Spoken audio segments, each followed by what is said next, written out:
We resume today our study of the reliability of the New Testament. And last week we were looking at the history of the Bible in English. And throughout this study we've been talking a lot about manuscripts. The word has been used a lot. And so today we are going to be looking at some of these specific manuscripts. And then at the end of this lesson we will examine the two biggest variants in the New Testament manuscript tradition. So that's a roadmap of where we're going. Before we talk about specific manuscripts, there's an individual that I'd like to talk about. And his name is Constantine von Tischendorf. Now, who is Constantine von Tischendorf, and why is he important for our purposes today? Well, he was a German biblical scholar who lived between 1815 and 1874. And some of his noted discoveries were Codex Sinaiticus, which we'll talk about in a moment. He also deciphered Codex Ephraemi Rescriptus. What is Ephraemi Rescriptus? That also we'll talk about here in a moment. Now, this man set out desiring to prove F.C. Baur wrong. Now, who is F.C. Baur, and why did Constantine von Tischendorf feel the need to prove him wrong? Well, German scholarship had deduced that the Gospel of John was not authentic to the Apostle John. They had said, well, the Christology in John is far too high. Clearly, this can't be a legitimate gospel. This was a later Christian addition. It cannot go back to the first century. Well, Constantine von Tischendorf, as a scholar and a lover of the Scriptures, wanted to prove that the Gospel of John goes back earlier and earlier. And so what he did is he set out to find earlier manuscripts of the Gospel of John. Specifically, earlier manuscripts of the Bible itself. And so what he did is he set out to search for it. And that brought him to St. Catherine's Monastery. Now, St. Catherine's Monastery is understood to be the site of the burning bush. It's at the base of Mount Sinai. You know, the specifics of whether or not it was the site of the burning bush isn't important. But it is important to know that this has been a site that has been venerated by Christians. And so, this is a highly secluded monastery. In fact, in order to get into this monastery, you have to be lifted up by a net. Or I suppose you don't have to anymore, but at the time Constantine von Tischendorf would have been there, you would have had to have been lifted up by a net. And the monks, you know, they're monks, so they didn't get out much. They didn't have a lot of communication with the outside world, and so Constantine von Tischendorf comes in, and he sees that the monks are burning something. Now, this comes from his own first-hand eyewitness account of what happened. There is some skepticism. There is some speculation that it's possible that Constantine von Tischendorf wasn't giving the entire story. However, I'm going to, for sake of our purposes, I'm going to assume that his story is true. And so he sees people burning pages of the Septuagint. And, you know, these are monks who are doing this. And Constantine von Tischendorf, who loves biblical manuscripts, freaks out. Don't burn this. What are you doing? You can't burn this. These are important. These are priceless. Well, he inquires to see if they have any more. And the monks kind of clam up. He's kind of showed his hand too much. They don't appreciate him telling them what to do. They don't appreciate his enthusiasm. And so they don't really give him anything else. So Constantine von Tischendorf ends up leaving St. Catherine's Monastery. No real discoveries. So he goes about his studies, and then he comes back to the monastery years later. And he has with him a copy of the Septuagint, which is, you know, that's a big work, and he had two. And so he found the head of the monastery, who was a monk, and he offered him his copy of the Septuagint as a gift. And the monk wasn't particularly impressed with Constantine von Tischendorf's copy of the Septuagint. In fact, he said, "Oh, I already have one of these." And Tischendorf's ears perked up. Now, he tried to hide his excitement or enthusiasm, but his ears perked up because he's like, "Do you have a Septuagint?" So he asked to see it. And so the monk took him to his chambers, went into his closet, and pulled out from the top shelf of the closet a book wrapped in red cloth. And as he uncovered this red cloth, what was inside it was Codex Sinaiticus. Now, Codex Sinaiticus is the oldest existing codex. Codex just means book. It's the oldest existing book of the New Testament. And when Constantine von Tischendorf saw Codex Sinaiticus, he was elated. And he decided to hide his elation due to the fact that he didn't want what happened in his last visit to happen again. So he hid his excitement, but did ask to see it. It was more of a casual ask, like a friend. Any chance that I could see that? Well, the monk let him see it. And so that night, Constantine von Tischendorf pored over Codex Sinaiticus. And as he was poring over it, he said it seemed a sacrilege to sleep. He had the oldest existing copy of the Bible in front of him.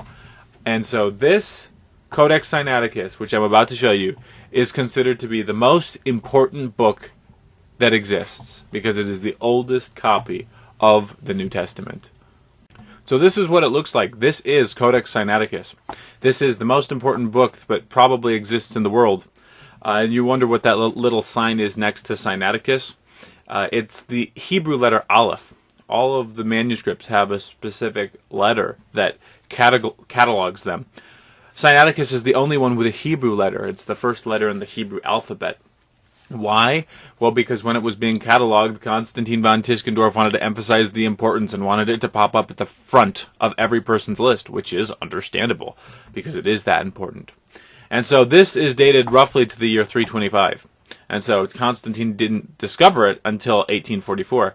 This is the oldest existing codex of the New Testament, and this is now housed at the British Library. This is a 4-column codex. In fact, it's the only 4-column codex in the world. With 4-column, you can see that each page there has 4 different columns of text. Why? Well, there's some speculation, but it's understood probably that this was intended to be a reading Bible, and when things are, or a public reading Bible, and when the words are in columns, it's easier to read, so you're not getting lost as you go down the line. You can just easily jump down, and this is probably what Codex Sinaiticus was for. And so this is a masterful piece right here. This was made on vellum, animal skin, and the text in this is ancient. This is one of the most useful manuscripts when determining the oldest readings that exist for the New Testament. Textual scholars love Codex Sinaiticus because it helps so much get back to the wording of the original. Codex Sinaiticus, when in tandem with Codex Vaticanus, are a great witness to an earlier text. What is Codex Vaticanus? Well, that's what we're going to look at now. This is Codex Vaticanus. Its sign is B. So if you're looking for Codex Vaticanus, you're looking for Codex B. 350 AD is when this is dated to. So this is the second oldest codex of the New Testament. And this is housed in the Vatican Library. Codex Vaticanus and Codex Sinaiticus are just incredible documents. In fact, there is some speculation that it's possible that when Constantine had the peace of the church in 325, he also made an issue that 20 Bibles should be constructed. And some people have assumed that Vaticanus and Sinaiticus are 2 of those Bibles. You can see that this is not just a thrown together piece. This would have taken time. This would have taken money due to the amount of animals that would have had to have been killed to produce the vellum that these are written on. And these would have been produced by a professional scribe, somebody who's highly careful. And so these 2 manuscripts right here are our earliest complete codexes of the Bible. For that reason, they have extreme weight when it comes to determining readings that go back earlier, as I'll show you on this next slide. So the strength of Vaticanus and Sinaiticus are where they agree. One of the accusations of King James only advocates have been that, well, these 2 manuscripts are forgeries, they disagree with each other so much that it's clear that somebody had a nefarious purpose in creating these. And so, a couple reasons that is just a preposterous conspiracy theory and can't possibly be true. First off, at the time those accusations were originally being made, the majority of the papyri didn't exist. What is the papyri? Well, we're going to look at some more specifically papyrus manuscripts as we go on. But papyri are the earliest existing manuscripts. They were written on leaves as opposed to vellum, and so they go back earlier. Generally speaking, they go back earlier. And these papyri are being discovered all over the place. And as these papyri are discovered, we realize that a lot of their variant readings actually agree with Sinaiticus and Vaticanus. And due to the fact that these papyri are found all over the place, if you are going to claim that Sinaiticus and Vaticanus are forgeries, you're also going to have to claim that the papyri are forgeries. But not only are the papyri forgeries, but they're forgeries that are taking place all over the empire, everywhere. And there aren't papyri that are showing up that are completely different or where there are major changes made. Even the earliest ones we have still agree largely with Vaticanus and Sinaiticus. And so, if you're going to claim that these two manuscripts are forgeries, you also have to claim that the papyri are forgeries. And in order to claim that the papyri are forgeries, you are talking about a conspiracy that transcends millennia. And it's not tenable. It's not a viable option. It's much more reasonable and historically honest to say, yes, this is the text, this was the text in the 2nd and 3rd century when we see these texts. And also, what's the strength of Vaticanus and Sinaiticus is specifically when they agree. When they agree, due to the fact that there are differences between Sinaiticus and Vaticanus, it proves that they are not copied from the exact same manuscript. Neither are they copied from one another. And so what this means is that reading can be pushed back further and further. The more different they are, proves, though they're not completely different, they're different enough to prove that they were not copied from the same manuscript. In fact, they were not even copied from a manuscript 2 generations removed.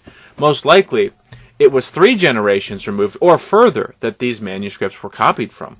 They have common readings, so they clearly come from a similar exemplar.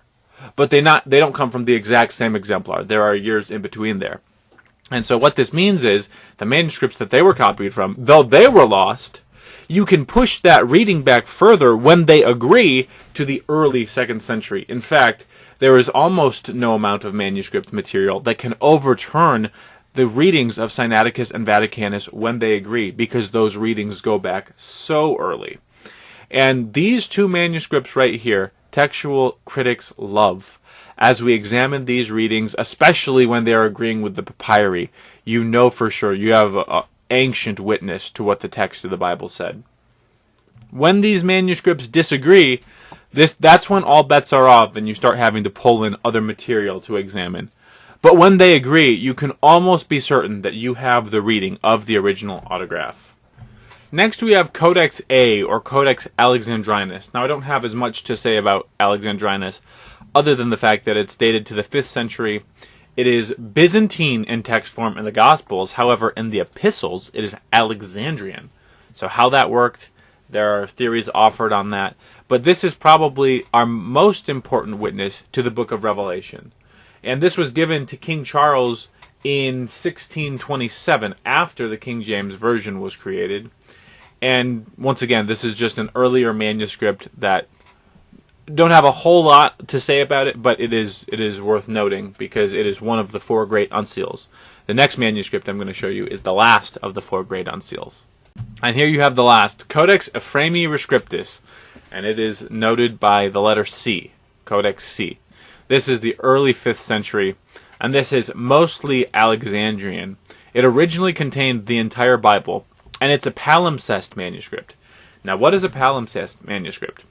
A palimpsest manuscript is a manuscript that has had the original text scraped off and a new text written in its place. Now, why would somebody do that? Well, you have to remember, these are written on vellum. This is animal skin we're talking about. Paper is expensive. If you want to have paper, then you have to kill an animal to produce paper. And so it's easier to scrape off existing text on an existing codex than to create a new codex by killing a bunch of animals.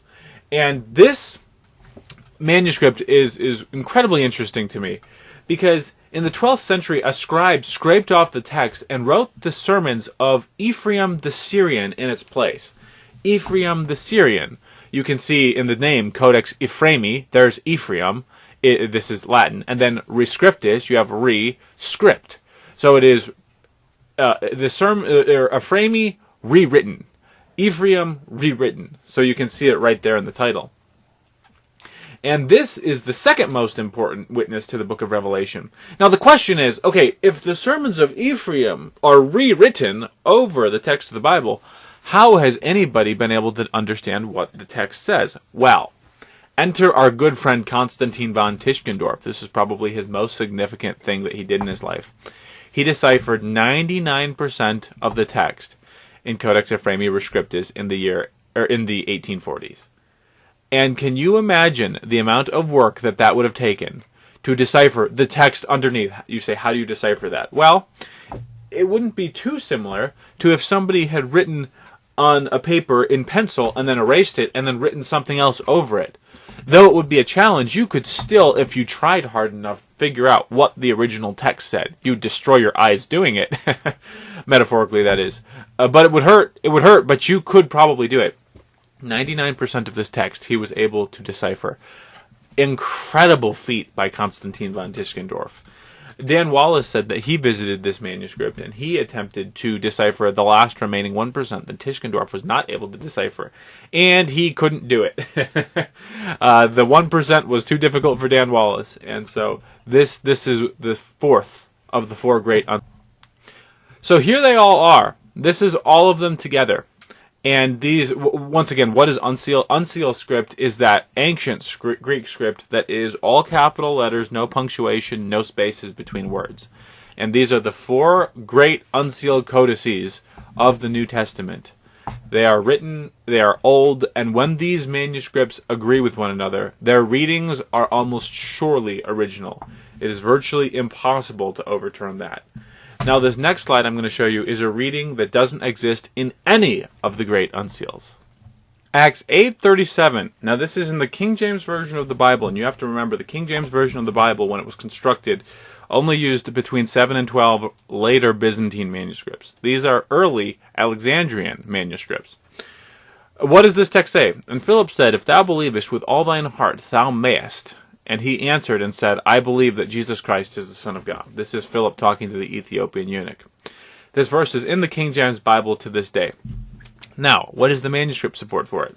Well, we have to look at, when we want to understand what the text of the New Testament originally said, we have to ask what was written by the apostles. And the best way to figure out what was written by the apostles is to check the manuscripts. And when you look at Aleph, B, A, and C, none of these unseals have this verse in it.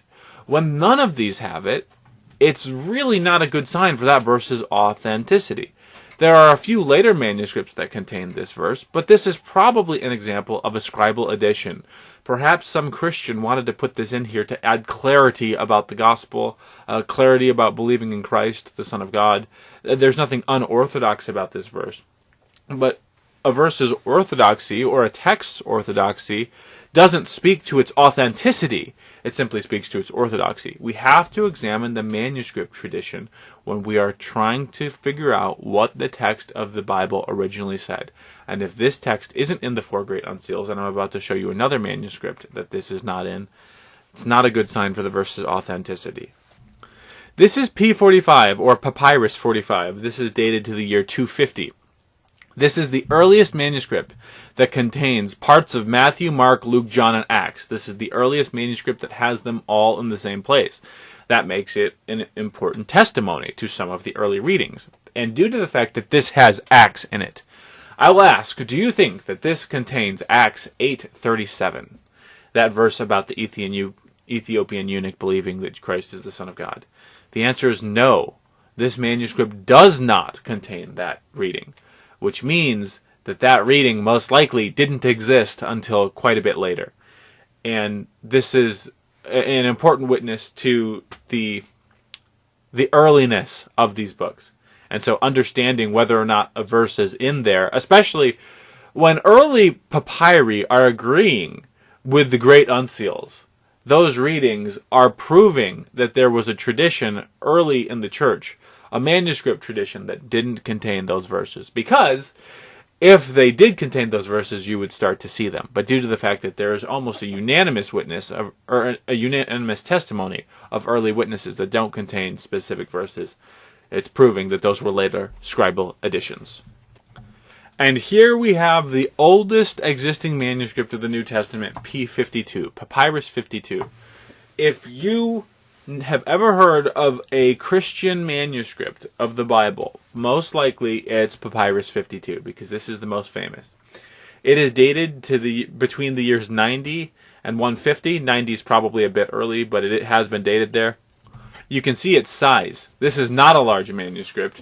3 inches by 5 inches, 2 inches by 5 inches. And it was discovered in 1934. Now, it was discovered, and you have to remember, in the 1870s, F.C. Baur had been claiming that John's Gospel couldn't go back to the 1st century. The earliest he claimed that it could possibly be was 170. And European scholarship had basically dismissed John's Gospel. It's not possible. And all of a sudden, P52 is discovered. And P52 is a text from John's Gospel that goes back earlier than the year 170. It's dated at the latest 150, and at the earliest it could be even 1st century. So this sends all of F.C. Baur's scholarship to the flames. Though you thought John's Christology was too high to be 1st century, here you have an earlier manuscript. And this manuscript was probably once part of a codex. How do we know that it's part of the codex? Due to the fact that it's written on the front and back. And so what is the text of this codex? Well, it has John 18, and this is when Jesus is standing before Pilate. And you can see this is the front text of P52. It's there in English. And you can see that it would take an expert papyrologist to be able to determine that this was truly from John. You don't have a lot of text there, but you have just enough to figure out what it is. And here is the back. It's from that same section. Jesus saying to Pilate right here, "What is truth?" Ironic that this is the manuscript that has come to destroy the untruth of F.C. Baur and all of the scholarship that had claimed that John is not 1st century. Well, if you want to claim John's not 1st century, I don't know what you do with P52, because P52 goes back earlier than you are claiming that John could have been written. Here we have P66. This contains most of the Gospel of John, and it is dated between 150 and 200, and it is located in Geneva, Switzerland. Now, what's interesting about P66 is this scribe was honestly probably more interested in having good, solid handwriting, as opposed to being as meticulous as he could in copying the text in front of him. And so it proves that professional scribes are not always the best for the text. Sometimes it's the people who aren't as professional that are more reliant on the exemplar manuscript that they are copying from. And so this is P66. Here is P75. This was a faithful scribe in terms of his meticulousness in copying the writing that was in front of him. This manuscript is incredibly important, especially when paired with Vaticanus. That'll be the next slide. Yale University tried to buy this manuscript for $50 million. Now, why they wanted it that much is beyond me. But it was donated to the Vatican for an undisclosed price. Presumably, that undisclosed price was higher than $50 million. I had to do a double take when I heard Dan Wallace say that, because it was just such a ludicrous amount of money. But this is P75. And this proves the validity of Vaticanus and Sinaiticus, because it agrees with them largely. Look at this next slide. When P75 and Vaticanus agree, you have a similar situation as to when Codex Sinaiticus and Codex Vaticanus agree, because they are not a copy of each other. But due to their readings, you can tell that they have a common ancestor, but that common ancestor is lost. But we know what that common ancestor said due to the fact that the text is in P75 and Vaticanus. And that means that when these texts agree, you can push that reading back to the early 2nd century. The goal of textual criticism is always to push the date of the reading back further and further. And so when you have two early manuscripts like this that you know are not copied from the exact same manuscript, that means there's at least one generation of manuscripts missing, meaning that you can push that back further. You can push that reading back even further. This is Papyrus 46. This is dated to the year 200, and this is the oldest collection of Paul's epistles. This contains Romans, Hebrews, 1 Thessalonians, 1 and 2 Corinthians, Ephesians, and Galatians. It is currently housed at the University of Michigan. This was originally 104 leaves, and we now have 86 of the remaining leaves. So this is not the entire manuscript here. This is simply 2 pages of this manuscript. And two things that I'd like to note about this manuscript. First, this is the manuscript, or this is one of the manuscripts that I mentioned in week 1 when I was talking about Ephesians. If you remember, back in week 1, there are certain manuscripts that read, "To the saints who are," and then there's nothing, there's a space, "and are faithful," as it continues. And so, due to the fact that Ephesians was originally supposed to be a circular letter, this is evidence to the fact because there was a blank space left where the name of the church should have been entered, or I might even dare to presume would have been entered, and that is why the space is blank. Another testimony to the fact that Ephesians was a circular letter. And one other thing I'd like to note about this manuscript, if you'll notice in the list of books, this is a collection of Paul's epistles, and what book is in there? The letter to the Hebrews. The letter to the Hebrews that has been the infamously anonymous letter, who we don't know who it was written by. This does not prove that Paul wrote the book of Hebrews. However, it is a testimony to the fact that there was probably an early Christian who owned this manuscript who did believe that the apostle was the author to the Hebrews. And so this is P46, the oldest existing assortment of Paul's letters. And now we come to the last manuscript that we're going to be looking at before we get into the biggest textual variants in the New Testament, Codex Bezae, or Codex Bezae Cantabrigiensis. This is known as Codex D. This is dated to the year 400. It's Western in text type. It was donated to Cambridge by Theodore Beza, who was Calvin's successor in Geneva. This is a Greek and Latin diglot. Now, what is a diglot? A diglot means that there is the text of the original language on one side and then the translated language on the other. So if you're opening the page, you will be reading Greek on one side and Latin on the other side. Same text, as in it is the same, it is Greek translated into Latin, but obviously different languages.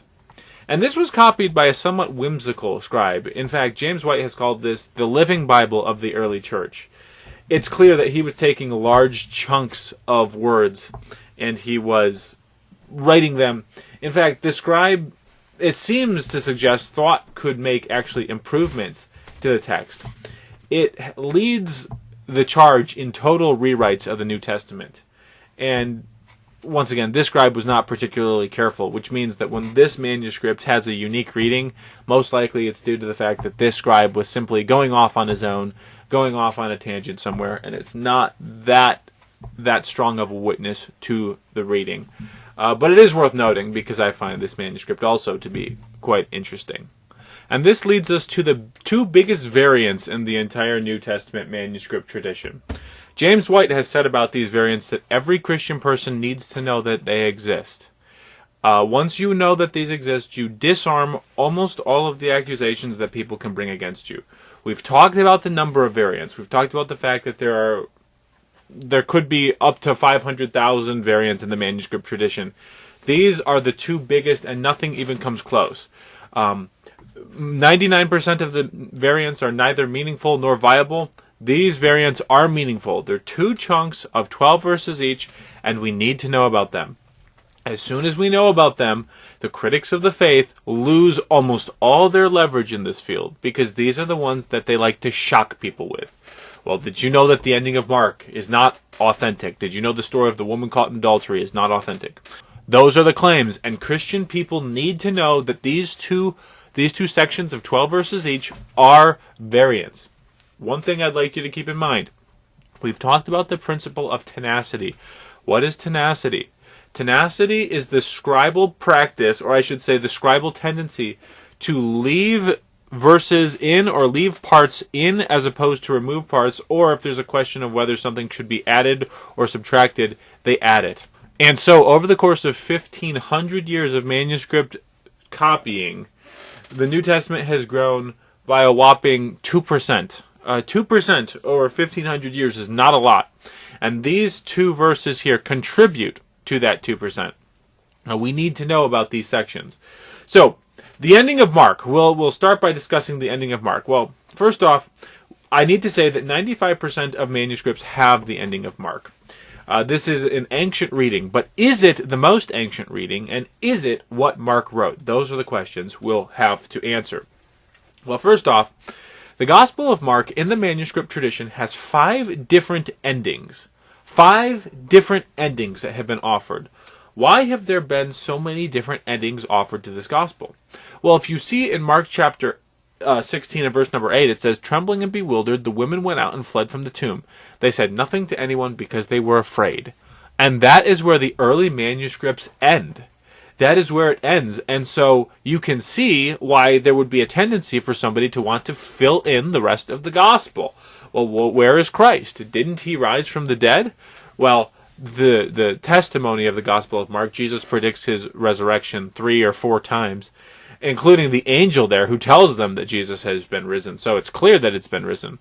But there are some people who potentially wanted to fill in the end of the story. There are actually 5 different endings that have been offered in the manuscript tradition. There's a shorter ending, there's an ending that's just a few verses. And the question arises, when you're looking at something like this, would a scribe be likely to omit this? Would a scribe in his copying practice be likely to end at verse 8, although obviously the verse numbers didn't exist until later, but would he be likely to end at verse 8 and just end the gospel like that? It's unlikely. There's not a lot of internal evidence to suggest that a biblical author, a scribe, would have just ended before the end of the book.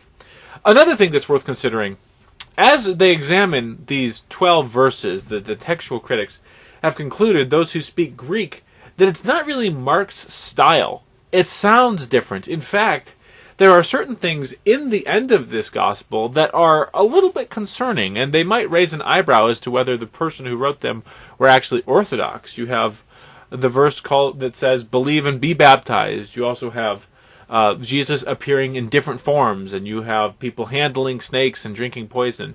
And I think that there are Orthodox ways of interpreting those verses where you're not going to end up a heretic necessarily.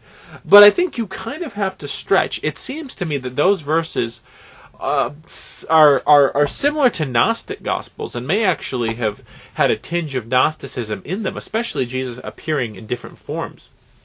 Codex Sinaiticus and Codex Vaticanus do not have the ending of Mark in it. An early church father in the 4th century named Eusebius, who had the backing of Constantine to produce 50 Bibles, he said that the vast majority of manuscripts that he had seen did not have the ending. So Eusebius, as he's compiling his text, said that this wasn't there. Jerome also knew about it, and he said that the majority of manuscripts that he had looked at didn't have this ending. This means that the majority of manuscripts in the 4th century did not have this longer ending. And even Erasmus, when he was compiling his Textus Receptus, he has noted that the textual data for the ending of Mark is a bit sketchy. And so you have to ask the question, is it likely that a scribe would take this out or add it? And I think the obvious conclusion is that it would be added. Now, for sake of time and for sake of keeping it simple, we won't go into all of the manuscript data. There's a lot of manuscript data. Once again, 95% of the manuscripts have this. However, the early manuscripts, when they don't have it, we're asking, why don't they have it, and is it possible that it could have been added at some point in the future? If there's a reasonable explanation for understanding why someone could have added it in the future, and it wasn't there in the original manuscripts, especially with the testimony of Jerome and Eusebius saying that it's not in the majority of manuscripts, you have to ask the question, would it have been taken out, or is it more likely that it would have been added? I think that it's more likely that it would have been added, and it's obvious because who wants to end the Gospel of Mark with the woman went away being afraid? But if you think about it, if you understand how the Gospel of Mark is written, this ending is actually very much like Mark.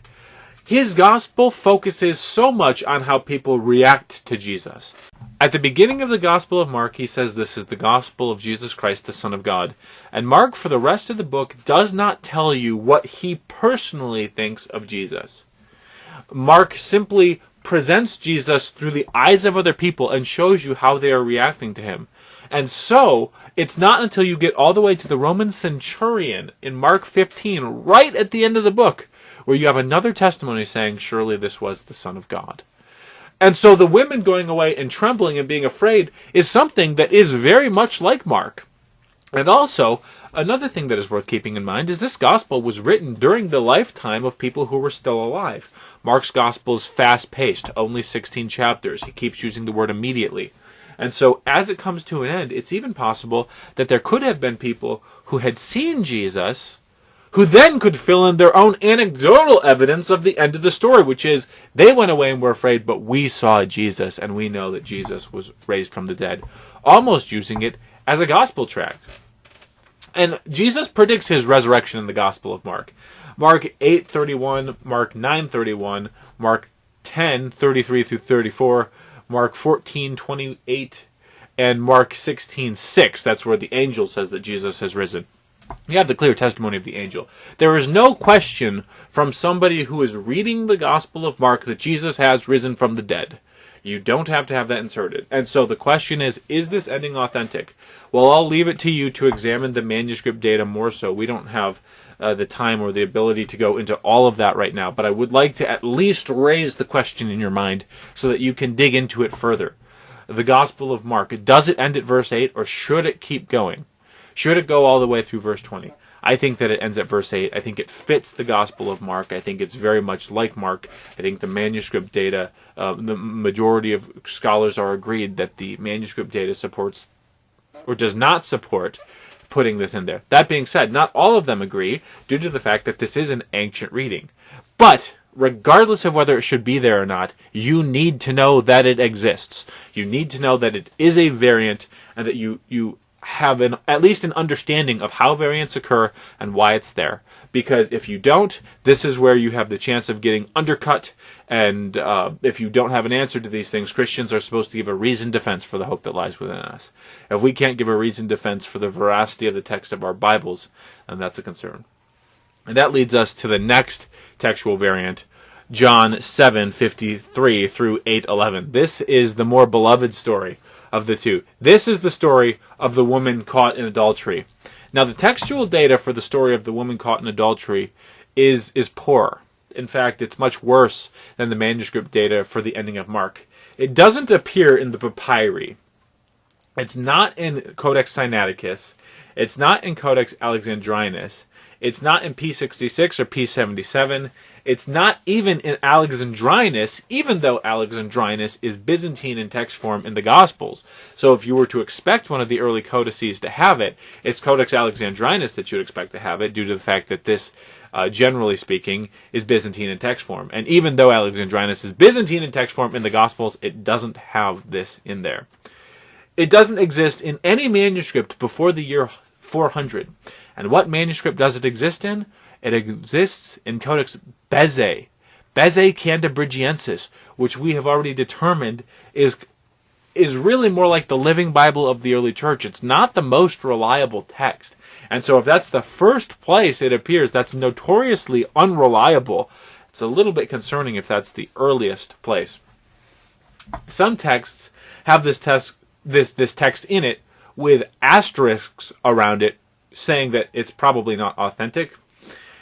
In the year 500, the vast majority of manuscripts did not have this story. This is where people want to talk about the majority of manuscripts.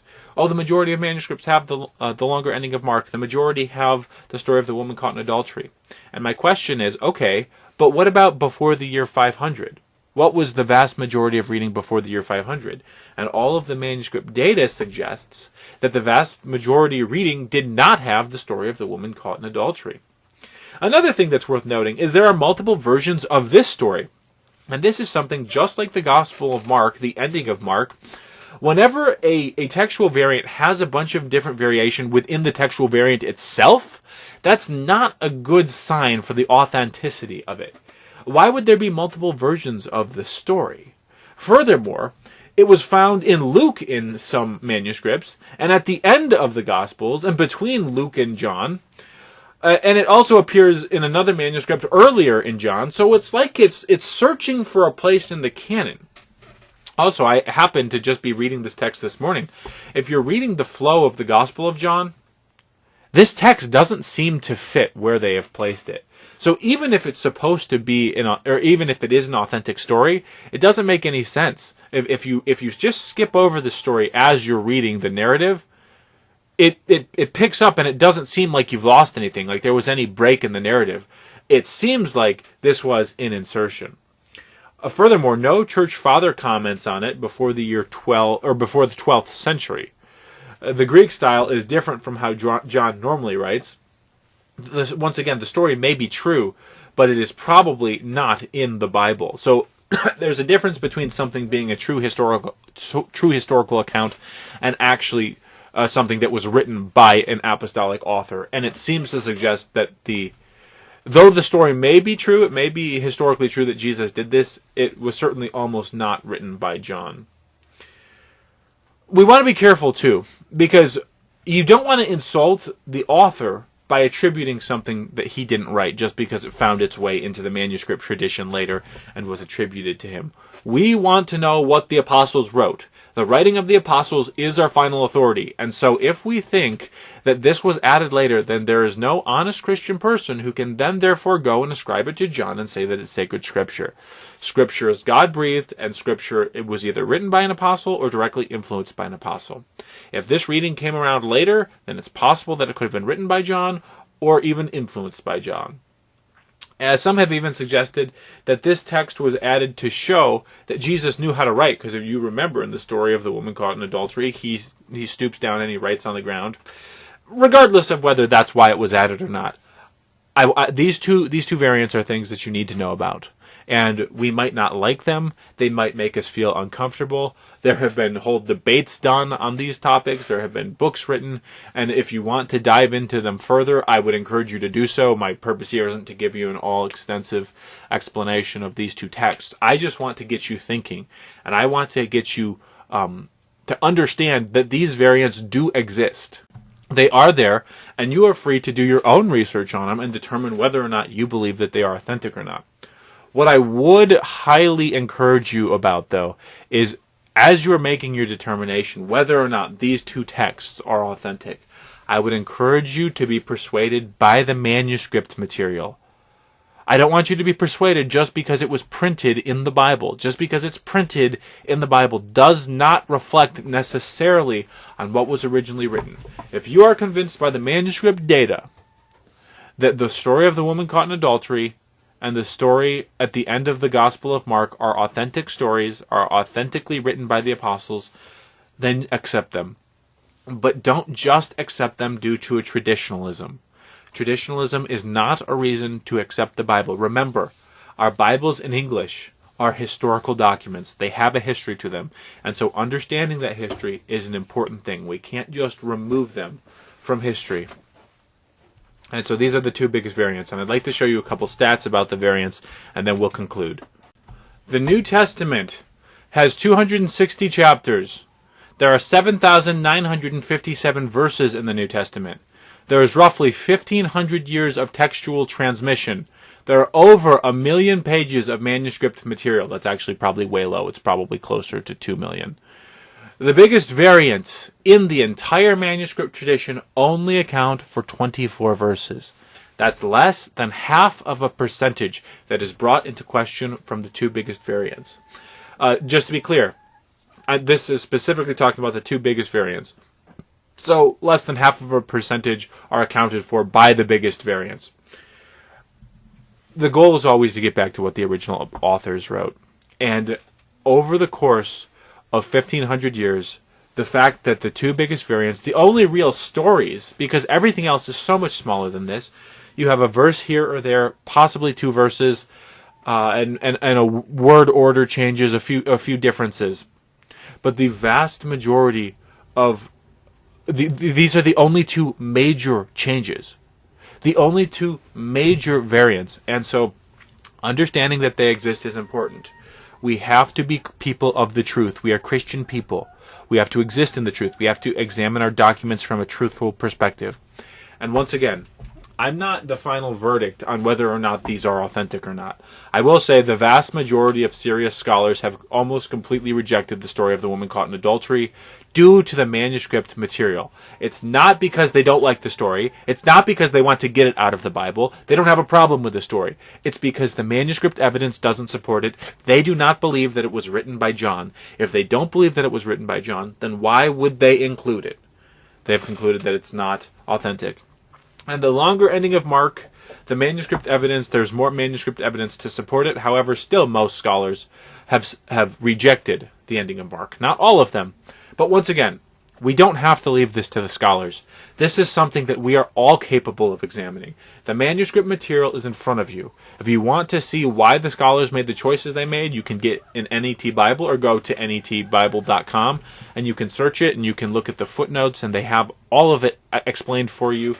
If you even want, you can examine the manuscripts themselves. You say, I don't have the manuscripts. Yes, but they've been digitalized and put online, largely due to the work of Dan Wallace, who we owe a great deal of gratitude to for doing the work of digitalizing the manuscripts. You say, I don't speak Greek. Well, you can learn Greek, or you can rely on the people who love the Word of God and do speak the languages and can read them and have done all the work already.